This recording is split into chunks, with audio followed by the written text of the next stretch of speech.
जीवन दायिनी नदियों को अविरल, स्वच्छ व सदा नीरा बनाए रखने के लिए विभिन्न संस्थान सरकार के साथ कदम ताल करते हुए खड़े हैं। इसी दिशा में श्री प्रीतम धाम गीता कॉलोनी ठोकर नंबर 14 में बाबा हरिदास के नेतृत्व में पिछले अनेक वर्षों से समाज में रहते हुए प्राकृतिक संसाधनों का सदुपयोग करने के लिए जन सामान्य व्यक्तियों को जागृत करने का कार्य निर्विघ्न रूप से चल रहा है। महाराज जी, जो इस तरह के आयोजन करते हैं यमुना सफाई के लिए, वर्ष में एक बार करें या महीने में एक बार करें, पर्याप्त मानते हैं? नहीं, हम तो डेली करते हैं और 14 नंबर ठोकर गीता कॉलोनी शमशान घाट पर प्रतिदिन यहाँ पर यज्ञ होता है सुबह की बेला में, और आरती करते हैं। आरती करने के बाद जो भी गंद इधर उधर दिखाई देता है तो हम सब मिलकर उसको प्रतिदिन साफ करने की कोशिश करके माँ यमुना का जल ही हम पीते हैं। अगर ये स्वच्छ नहीं होगा, निर्मल नहीं होगा, अच्छा नहीं होगा, तो वो जो हम जल पी रहे हैं तो हमारे शरीर के अंदर विकार और बीमारियों का धारण कर लेंगे, जिससे कि हम रोगी हो जाएंगे। महाराज जी, आपकी तरफ से एक संदेश जन समुदाय को कि जो जीवनदायिनी नदियां हैं पूरे देश में, पूरे समाज में, उसमें गंदगी या पूजा सामग्री ना फेंकें।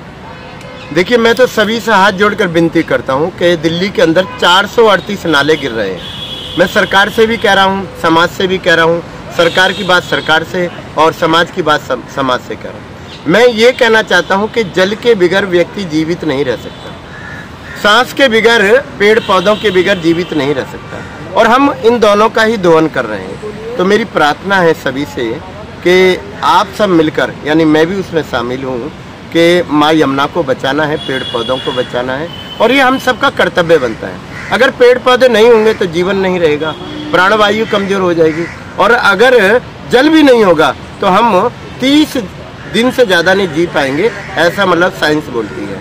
तो क्यों ना हम अपने जीवन को सुधारने के लिए दोनों कड़ियों को अच्छा रखें। मेरी विनती है पूरी दिल्ली से, मैं यमुना बचाओ भ्रष्टाचार अभियान आप सबके समक्ष चला रहा हूं, और ये 29 जून 2025 से लेकर 20 फरवरी 2028 तक चलेगा। पूरी दिल्ली में यमुना के बारे में, स्वच्छ करने के बारे में, 438 नालों से कैसे मुक्ति पाई जाए, प्लास्टिक को कैसे कमजोर किया जाए, इन सब के बातों को रखकर मैं इस कार्य को कर रहा हूँ, और आप सबका सहयोग मिल रहा है मुझे।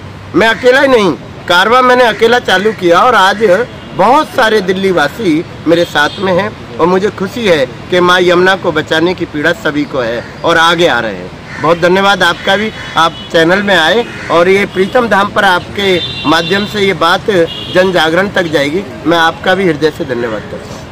इस दिशा में हवन करते हुए प्राकृतिक प्रदत्त संसाधनों को बचाए रखने, प्राकृतिक संसाधनों का सदुपयोग करने व प्राकृतिक संसाधनों का संवर्धन करने के लिए हर संभव प्रयास किया जा रहा है। बाबा हरिदास के सानिध्य में उनके साथ कदम ताल करते हुए अनेकानेक व्यक्ति, संस्थान व जन सामान्य व्यक्ति पंक्तिबद्ध होकर प्राकृतिक संसाधनों के सदुपयोग के लिए प्रभावी कदम उठाने लगे हैं। जन सामान्य व्यक्तियों को किस प्रकार जागरूक करते हैं कि यमुना नदियों को पवित्र रखें, स्वच्छ रखें? मैं डॉक्टर राजकुमार ढिंगिया, अधिवक्ता एवं राजनाथ महाराज पंचतत्व अखाड़ा प्रीतम धाम दशमेश घाट से, सर्वप्रथम मैं ये कहना चाहता हूँ जनता से, जनार्दन से, कि माँ यमुना ही नहीं, सारी नदियाँ जो इस धरा पर बह रही है वो हमारी जीवनदायिनी है। हम दिल्ली वासी क्योंकि दिल्ली में रहते हैं तो हमारा प्रथम कर्तव्य बनता है, क्योंकि माँ यमुना का जल ही हमारे शरीर में खून की धारा बन के बह रहा है, और अगर माँ यमुना का जल स्वच्छ रखने में हम सरकार का, प्रकृति का सहयोग नहीं करेंगे तो ये जीवन नहीं चल पाएगा। अभी कुछ विशेष पूजा पाठ भारत के अंदर चलते हैं, जैसे नवरात्रे हो गए, दुर्गा अष्टमी हो गई, और कई इस तरह के आयोजन भारत के अंदर चलते हैं, जिनका कि अवशेष जो है लोग नदियों में बहाने का कार्य करते हैं। मुझे बड़ी ही पीड़ा होती है। उन अवशेषों को नदियों में ना बहाकर कम से कम हम कहीं विशेष एक गड्ढे में गड्ढा खोदकर उन्हें दबाकर भी उनके ऊपर एक वृक्ष लगाकर भी उसका हम समापन कर सकते हैं। और रही जल की बात, तो एक विशेष पीड़ा यह है कि हम सबसे गंदा काम जो करते हैं, नदियों में पॉलीथीन डालने का काम करते हैं, प्लास्टिक की थैलियाँ डालने का काम करते हैं, जो कि नदियों में रह रहे हजारों लाखों जीव उनके जीवन को संकट में डालने का काम करती हैं।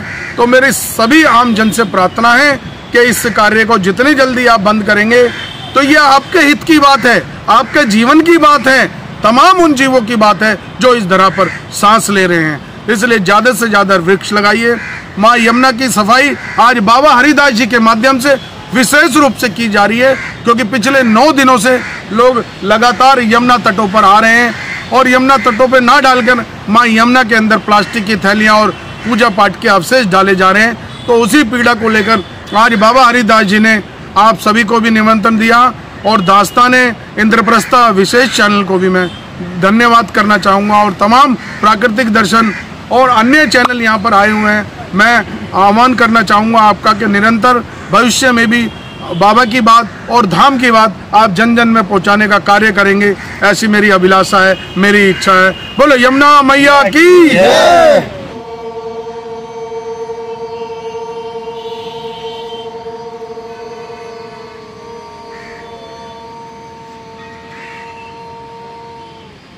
आधुनिक होते समाज में विज्ञान की अंधाधुंध रेस ने मानव जाति को बुद्धिहीन करके रख दिया। विज्ञान की अंधाधुंध दौड़ के फलस्वरूप प्राकृतिक प्रदत्त संसाधनों के अस्तित्व पर प्रश्न चिन्ह अंकित हो चुका है। मानवीय सभ्यता के सामने जहां एक ओर कुआं है तो दूसरी ओर खाई विद्यमान है। जीवन दायिनी नदियों को बचाने के लिए, समाज से प्लास्टिक के दुष्प्रभावों को खत्म करने के लिए, नदियों को सदैव सदा नीरा बनाए रखने के लिए श्री प्रीतम धाम सहित अनेक अन्य संस्थानों के कार्यों की जितनी अधिक प्रशंसा की जाए वह कम ही कही जाएगी। आपको हमारी यह रिपोर्ट कैसी लगी जरूर कमेंट करें, इस वीडियो को लाइक करें, हमारे चैनल दास्ताने इंद्रप्रस्थ को सब्सक्राइब करें ताकि हमारी सभी आगामी रिपोर्ट्स सबसे पहले आप तक पहुंच सकें। ब्यूरो रिपोर्ट दास्ताने इंद्रप्रस्थ।